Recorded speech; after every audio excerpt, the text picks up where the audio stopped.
Yo, what's up guys? Welcome back to another video. In this video, I'm going to be talking about the best settings for Rust for PvP and just overall quality without absolutely destroying your frame rate mid-game. This is very important because having very good clarity in your game allows you to see people much better, and it is just overall better for looks and gameplay. Now let's hop straight into it. Now first things we're going to be looking at is options. Most of this is personal preference, but there is a couple things that I would recommend. Is head bobbing obviously off, and FPS counter so you can see your FPS. For the most part, most of it is just personal preference. Now obviously if you're a streamer or you're making YouTube videos, you probably want to turn some of this stuff off, but this is also pretty much personal preference. Now moving over to volume. One of the most important things is your master volume.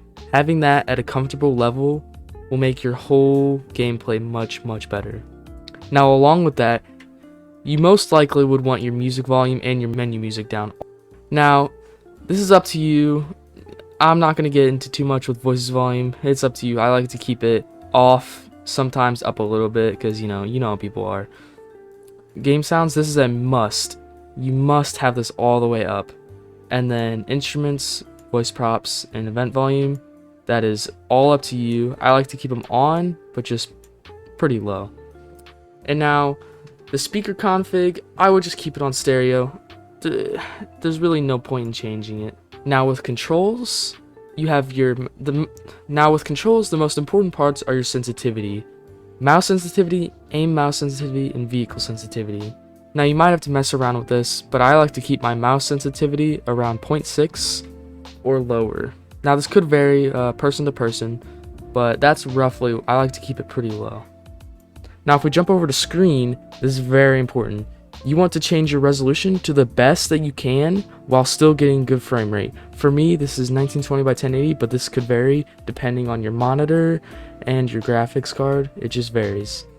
Now, you also want to make sure you are on full screen for the best performance. Now while you won't lose a ton of frame rate during windowed, full screen is just the best optimized and you'll get the most out of it.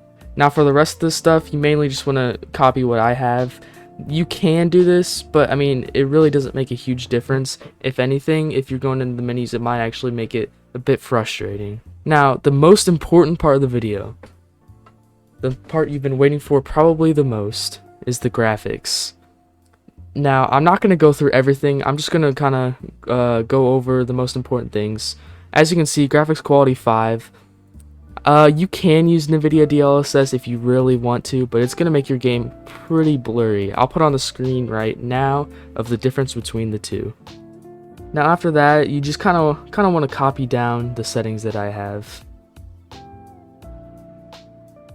Now I'll move over to image effects. And experimental. Now obviously depending on your specs, you might need to tweak a couple of these things. You're not going to get the same amount of frame rate that I do. You might even get more because I don't even have the best PC. Speaking of that, I'll make sure to put all my specs down in the description just so you can compare and just see what you might be able to get.